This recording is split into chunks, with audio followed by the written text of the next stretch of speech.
એક વકીલ સાહેબને સોરી બોલાવવાનો પ્રયત્ન ટોલ નાકાવાળાને 5 કરોડ ને 30 લાખ રૂપિયામાં પડ્યો।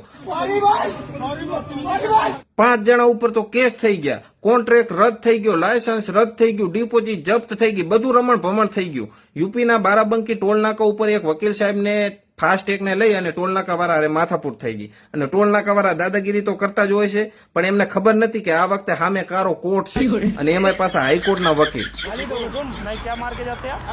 માથાપૂટ થઈ એટલે બોલાચાલી થઈ એટલે ગારાગારી થઈને એટલે ટોલ નાકાવાળા વકીલ સાહેબને કે માફી માંગો એમ કરતા લાફામારી કરી નાખી અને વકીલ સાહેબને ધોઈ નાખ્યા। વકીલ સાહેબ હતા એકલા એટલે બચારા માર ખાઈને જતા રહ્યા। પણ બીજે દિવસે આખા યુપીના વકીલો બધા ટોલ નાકા ઉપર કે અમે સોરી બોલવા આવ્યા છીએ, सॉरी बोलने आए, लेकिन कोई भी यहाँ पर हमारी सॉरी सुनने के लिए खड़ा नहीं है। એટલે આ ટોલ નાકાવાળાને સોરી બોલવું બહુ મોંઘું પડી ગયું। એટલે એક વસ્તુ તો નક્કી થાય છે કે દુનિયામાં ગમે એની હળી કરવી, પણ બે સમાજ એવા છે ને એની ક્યારે હળી ના કરવી। એક મધમાખીનો સમાજ અને બીજો આ વકીલનો સમાજ। બેના કલર કારા, બેમાં હંપ એવો, બે જેની પાછળ પડી જાય ને એની પાછળ પડી જ જાય, મૂકે જ નહીં, ખોજવાડી દે। અને આપણે અહીંયા તમે જુઓ હંમેશાથી વકીલોની યુનિટી ઓન ધ ટોપ જ રહી છે, વકીલોનો પાવર એ ઓન ધ ટોપ જ રહ્યો છે।